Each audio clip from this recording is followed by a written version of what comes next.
사실 이 사건은 대단히 중요한 사건입니다.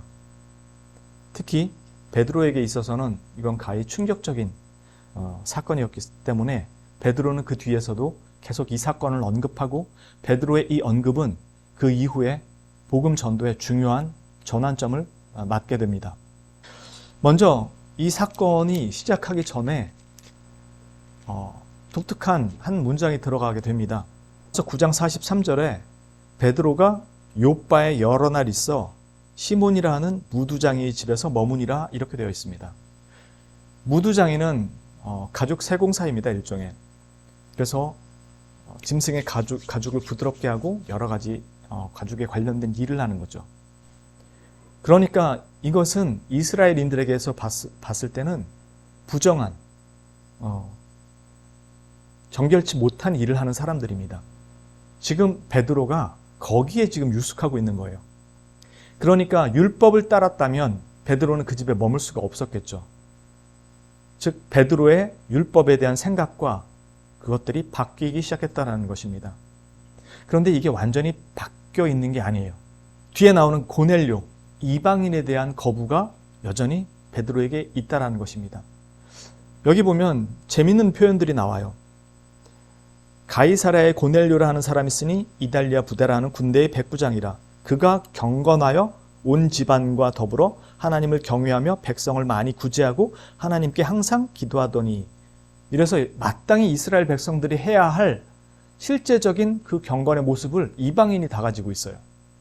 정작 이방인들이 오히려 유대인들보다 더 하나님께서 말씀하신 율법의 바른 의미를 실행하는 삶을 살고 있어요. 그런데 그들을 부정하다고 거리를 두고 있는 거예요. 근데 그걸 무엇으로 거리를 두냐면 하나님께서 말씀하신 의식법, 유대인들에게 주신 제사를 지내고 짐승을 바치고 하는 할례를 행하고 하는 하나님이 주신 종교적 의식법을 가지고 그것을 행하지 않는 이방인들을 부정하다고 자신들 스스로를 구별한 거예요.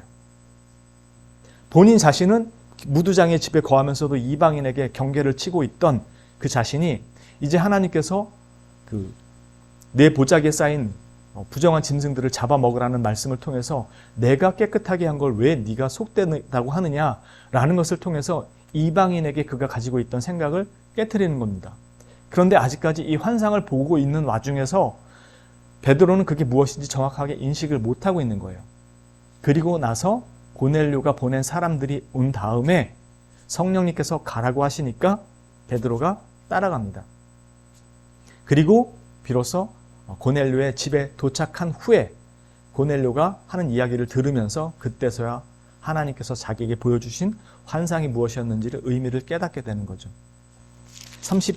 다음 44절에 보면 성령이 임하시고 그들 가운데 성령의 임재를 통해서 방언과 하나님을 높이는 찬양하는 것을 보게 됩니다. 이 부분은 가끔 오해가 되는데 성령이 임재하시면 방언을 한다라는 식으로 이해를 하는데 그게 아니에요. 여러분들 잘 보셔서 아시겠지만 들어올 수 없는 유대인의 집에 이방인이 들어왔고 이 부정한 이방인의 집에 유대인이 들어갑니다.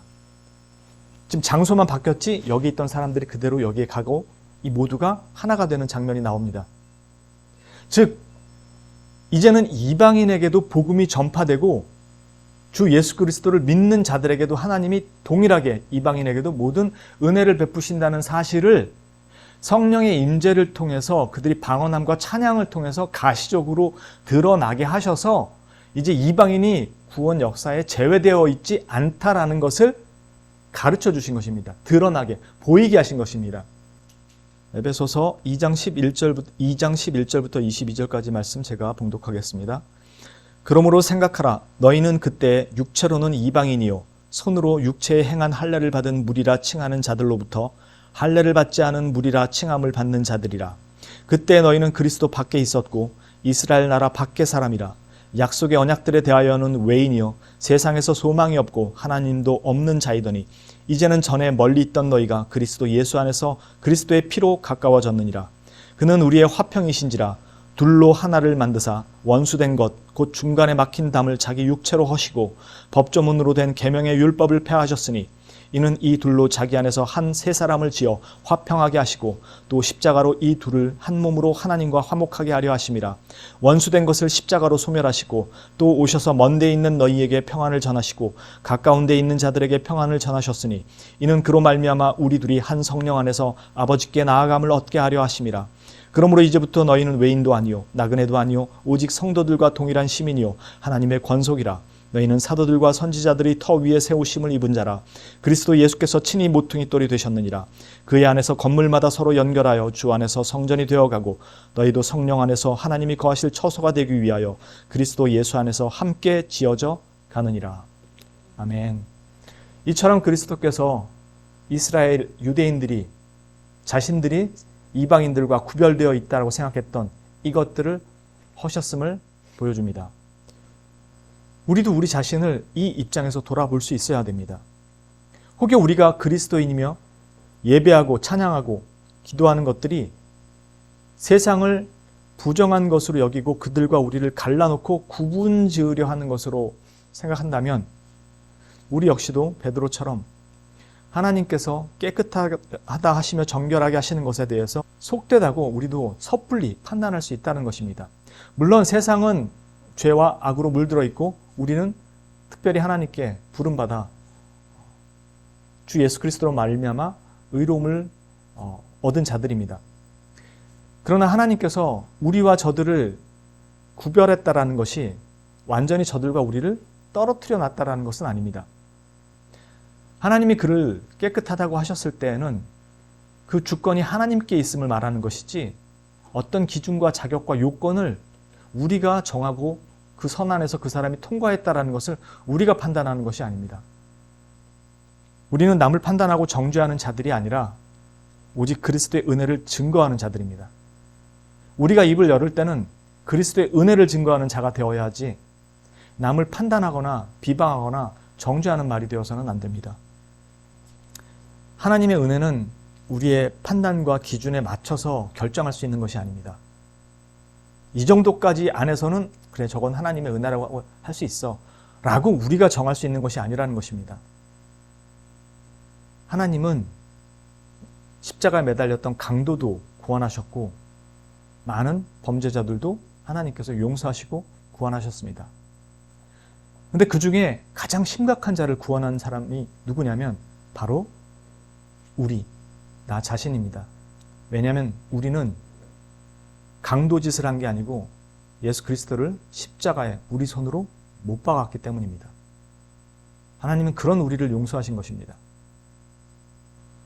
우리들 스스로가 고소하는 자가 되어서는 안 됩니다. 사탄의 이름이 참소하는 자, 고소하는 자입니다. 우리 스스로가 사탄의 수하처럼 그렇게 되어서는 안 됩니다. 이것을 신앙생활하는 동안에 잘 유념하시고 하나님의 은혜는 제한이 없다는 것과 그 대상을 우리가 결정하거나 판단할 수 없다는 것을 기억하시기 바랍니다. 그리고 베드로가 이제는 유대인의 그 무두장의 집은 부정한 집이 아닌 것처럼 생각하면서도 이방인은 구별하려고 했던 것처럼 우리 안에도 우리가 가지고 있는 어떤 종교적 의식, 생각들, 어떤 관습들이 교회 안에서 그 누군가를 나와 구별하려 들거나 세상의 다른 사람들과 구별하려 드는 것이 있다면 그것을 깨트려야 합니다. 특별히 개혁신학을 한다고 하는 사람들은 더더욱 조심해야 합니다. 타 교단이나 타 신학에 대해서 함부로 비방하고 비난하기보다 나 자신을 그 배운 신학 앞에 세우고 자신을 돌아볼 줄 아는 게 우선이지 비난과 비판이 우선이 아닙니다. 우리가 그렇게 배우는 것은 우리 자신을 올바로 세우기 위해서, 올바로 구별하기 위해서 배우는 것이지 남들을 비난하고 비판하기 위해서 배우는 것이 아닙니다. 하나님의 은혜가 대상을 제한하거나 어떤 조건을 제시하셔서 우리로 하여금 그 조건 가지고 구분하게 하지 않는다는 것을 잘 기억하시고 우리 스스로가 그런 오류에 빠지지 않도록 조심해야 합니다.